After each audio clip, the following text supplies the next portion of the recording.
Opisyal nang sumali ang Ukraine sa kampanyang militar sa gitnang silangan at nagpapadala si Volodymyr Zelensky ng mga espesyalistang militar para tumulong sa mga Amerikano at bansa sa Persian Gulf.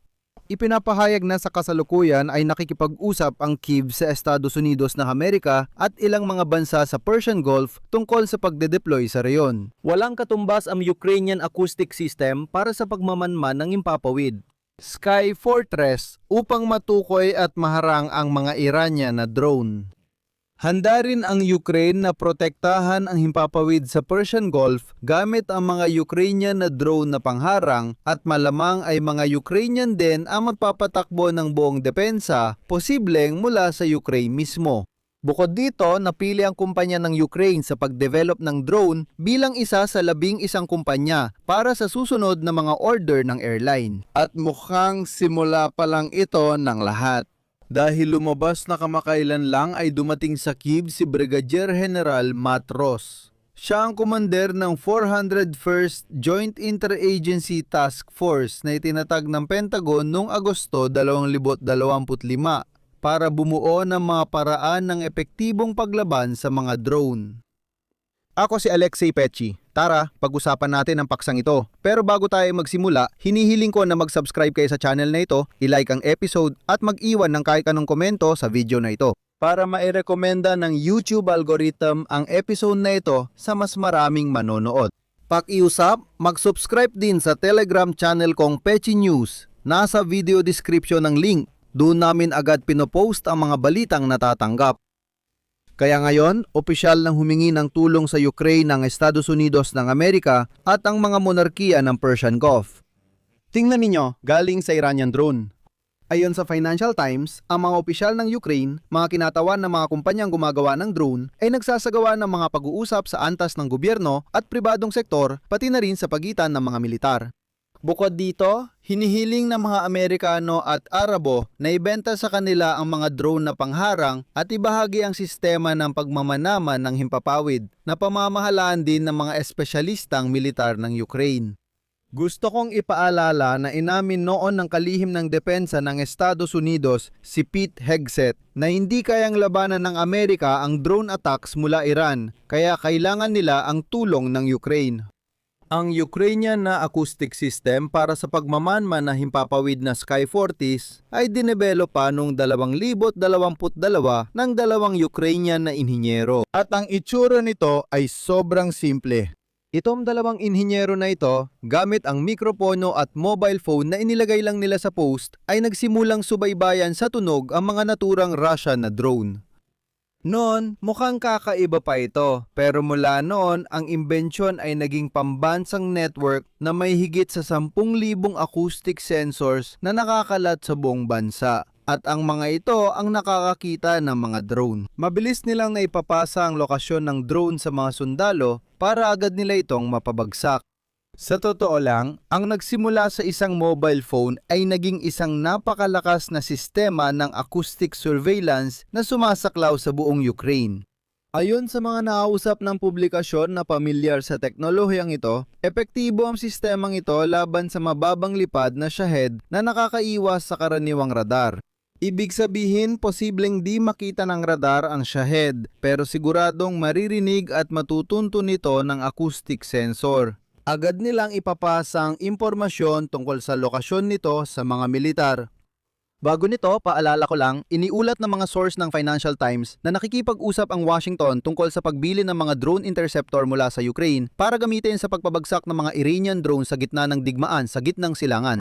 Noong Huwebes, sinabi ni Pangulong Volodymyr Zelensky ng Ukraine na inatasan niyang magbigay ng resources sa mga interesadong partido at tiyakin ang presensya ng mga Ukrainian na espesyalista para sa seguridad. Ayon sa mga kalahok sa negosasyon, mula noon ay lumawak na ang sistematikong 3 panig na talakayan sa mataas na antas at nagsimula ng mapag-usapan ng iba pang mga inobasyon sa militar. Ang tinutukoy na 3 panig ay ang Ukraine, Estados Unidos at mga monarkiya ng Persian Gulf. Partikular sa kumpanyang Ukrainian na Skyfall na gumagawa ng mga drone na interceptor na P1 Sun. O, pasensya na, kung paano sila tinatawag ng mga tao, sinabi nila na ilang bansa sa gitnang silangan ang opisyal na lumapit sa kumpanya para humingi ng tulong. Ayon sa tagagawa, sa nakalipas na 3 buwan, ang P1 Sun ay nakasira na ng mahigit 1,500 Shahed at 1,000 iba pang Russian na drone. Ibig sabihin, sa loob ng 3 buwan, 2,200 target ang nawasak ng mga Ukrainian na drone na interceptor. Kawili-wili, ang halaga ng isang interceptor ay nasa $1,000 lang, kaya ito ay isang matipid na solusyon para sa air defense. Mas mataas ang presyo ng mga drone kapag iniluluwas sa ibang bansa. Ang Shahed drone ng Iran ay nakakahalaga ng $20,000, samantalang sa gitnang silangan, ginagamitan ito ng Patriot missile na may halagang $4 milyong para ma-intercept. Nakagawa ang Ukraine ng drone interceptor na nagkakahalaga lang ng $1,000 at matagumpay na nai-intercept at napapabagsak ang Shahed. Kaya ngayon, ang mga bansang Arabo ay pumipila na para sa mga Ukrainian na P1 Sun. Hindi lang mga Arabo ang kailangan ng mga interceptor na ito. Ayon sa mga source ng publikasyong politiko, ang Estados Unidos at Ukraine ay nagsasagawa ng negosasyon tungkol sa pag-supply ng mga Ukrainian interceptor upang mas epektibong maprotektahan ng Washington ang kanilang mga base militar sa Persian Gulf. Pati para palakasin ang air defense ng mga bansang Arabo na gumagastos ng malaki para sirain ang murang Iranian drones. Ayon sa mga eksperto, naniniwala silang may software pa rin ang mga Ukrainian na espesyalista. Malamang kakailanganin pang umalis ng Ukraine para magpatakbo ng monitoring system at sirain ang mga target na militar sa gitnang silangan. Mayong taon sa Estados Unidos at Ukraine, kaya nilang wasakin ito sa Kyiv. Sa Kyiv. At sa katunayan, gamit ang mga drone interceptor at sistema ng monitoring ng himpapawid, maaaring pamahalaan ito, kumbaga, mula sa Kyiv. Alam na ang Ukrainian Defense Drones Tech Corporation ay kabilang sa 11 kumpanyang napili para sa mga susunod na order ng hukbong sandatahan ng Estados Unidos. Pinatutunayan ito ng resulta ng Drone Dominance Program na paligsahan. Bagong programa ng Pentagon ito para sa mabilisang pagbili ng maliliit na attack drones para sa mga unit ng labanan ng US. Sa opisyal na website ng programa, nakasaad na ito ay isang plano na nagkakahalaga ng $1 bilyong para sa loob ng 2 taon at sa taong 2027, layunin ng programa na bumili ng mahigit 200,000 drones. Sa programang ito, ang kumpanyang Ukranyano ang magbibigay ng drones sa hukbong Amerikano. Dito lumalabas ang isang interesantang balita. Ang pagsiklab ng digmaan sa gitnang silangan ay bihirang pagkakataon para sa Ukraine na magbabala at mag-alok sa Estados Unidos ng mahalagang kapalit para sa suporta sa pinansyal at militar. Hindi na ito isang panig na suporta, kundi tulungan na sa magkabilang panig. At ayon sa kinatawan ng kagawaran ng tanggulan ng Estados Unidos ng Amerika, Brigadier General Matt Ross at ilang miyembro ng kanyang pinagsamang interahensyang Task Force 4 na daan at isa na namumuno sa pinabilis na pagbuo at pagbili ng mga bagong paraan ng paglaban sa mga drone. Noong nakaraang linggo, ang buong grupong ito ng mga sundalong Amerikano ay nasa Ukraine upang ipagpatuloy ang trabaho sa plano ng paggamit ng napatunayang karanasan ng Ukraine sa larangan ng pakikibaka laban sa mga drone.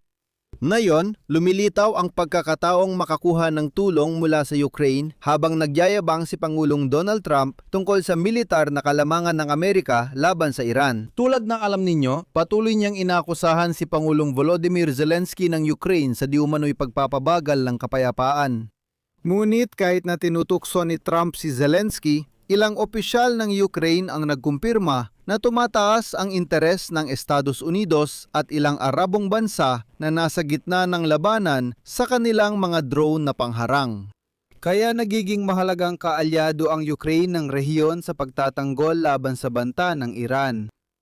Dito ko natatapusin. Ibahagi ang inyong opinyon at mga konklusyon sa mga komento sa ilalim ng episode na ito. Mag-subscribe sa channel, pindutin ang notification bell at huwag kalimutang mag-like.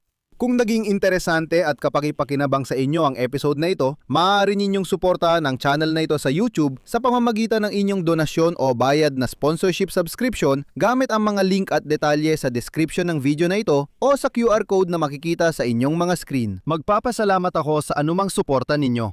Iyon lang po para ngayon. Ingatan ninyo ang inyong sarili. Paalam sa lahat.